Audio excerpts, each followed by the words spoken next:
দুইটা সময় তওবা করে লাভ নাই। একটা হচ্ছে মৌতের যন্ত্রণা শুরু হয়ে গেলে, মৃত্যুর যন্ত্রণা শুরু হয়ে গেলে আগে পা থেকে শুরু হয়ে আস্তে আস্তে গলার দিকে আসে। হাদিসে যেমনটা এসেছে, সূরা ওয়াকিয়ার মধ্যেও আছে যে পায়ের দিক থেকে যন্ত্রণা শুরু হয়ে আস্তে আস্তে আস্তে আস্তে এই গলার দিকে আসে, এবং আত্মাটা গলার এখানে যখন চলে আসে, এখান থেকে মালাকুল মউত আত্মাটাকে নিয়ে চলে যান। এবং চোখ দিয়ে তাকিয়ে থাকে মানুষ।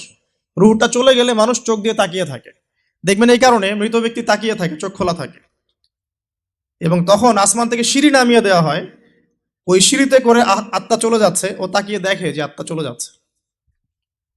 এবং মানুষ মারা যাওয়ার পরে চোখ জীবিত থাকে অনেকক্ষণ।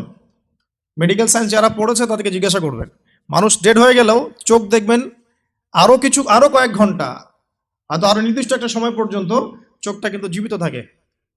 এই জন্যে চোখ বন্ধ করে দিতে হয়। যাই হোক, যেটা বলছিলাম যে মৌতের যন্ত্রণা শুরু হয়ে গেলে তওবা করে লাভ নাই, তওবার দরজা বন্ধ।